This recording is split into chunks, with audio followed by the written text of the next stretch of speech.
আবে ওই টাটা এই নয়াল লগে বেশি পাঙ্গা লইস না, রাইতে ঘরে মাথা লাগমাবি মাগার সকালবেলা জায়গা মাথা খুঁজে পাবি না। বসের লগে পাঙ্গার জমের সাথে পাঞ্জা, সেম টু সেম। সে হচ্ছে বাংলাদেশের কিং খান, সুপারস্টার, মেগাস্টার। তার নাম বলে তো আর 10-15 মিনিটে শেষ হবে না, এত নাম।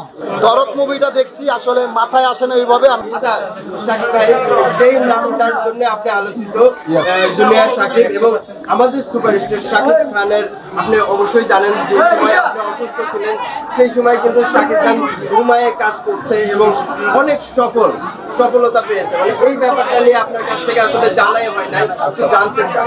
আমি দোয়া করি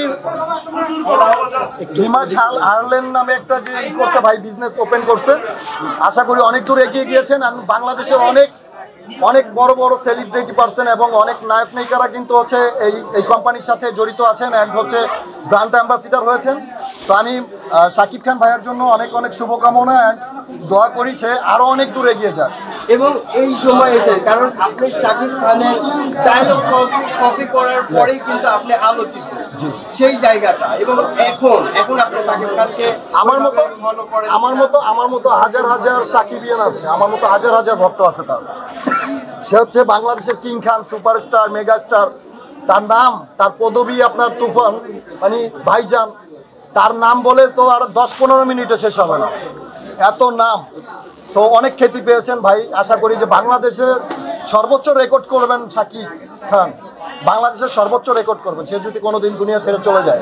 আচ্ছা ভাইয়া, শাকিব খানের যে ডায়লগ দিয়ে আপনি আলোচনায় সূত্রপাত শুরু হয়েছিল, সেই ডায়লগ আপনার কাছ থেকে একটু জানতে চাই। এবং আমার লাইফের প্রথম ডায়লগই ছিল হচ্ছে, আবে ওই টাটা এই নয়াল লগে বেশি পাঙ্গা লইস না, রাইতে ঘরে মাথা লাগমাবি মাগার সকালবেলা জায়গা মাথা খুঁজে পাবি না। আবে ধাপ, বসের লগে পাঙ্গার জমের সাথে পাঞ্জা, সেম টু সেম। আরে ভাই, দেশটা কি এভাবেই চলবে? দেশের জনগণ সব ঘুমায় গেছে, তাদের একটু জাগানোর চেষ্টা করতেছি। দেশের জনগণ যদি আপনাকে এই কুকীর্তির কাহিনী দেখতে পারতো, তাহলে মুরগির মতো টাইনা ছিঁড়ে ফেলতো। Thank you. এখন বর্তমান সময়ে তো আমরা জানি যে শাকিব খানের বেশ কিছু আমি অসুস্থর পরে আসলে ভাইয়ার মুভি দেখা হয়নি তেমন। তো এই অসুস্থ মেডিসিন নিচ্ছি এবং ইভেন হচ্ছে হসপিটালে যাচ্ছি 2 দিন পর। এই জন্য ভাইয়ার হচ্ছে এই মুভিটা, দরদ মুভিটা দেখছি, আসলে মাথায় আসে না এইভাবে। আমি জেনে আপনাদেরকে শেয়ার করব।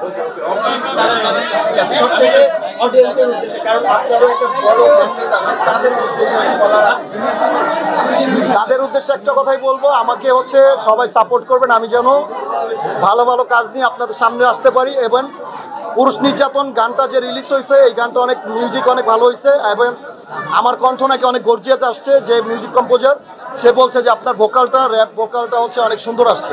তো আশা করি আপনাদের সাপোর্ট পেলে আমি অনেক দূর এগিয়ে যেতে পারবো। ইভেন আমি আরো সুন্দর র্যাপ গান নিয়ে আসবো আপনাদের মাঝে। ওকে, মোস্ট ওয়েলকাম।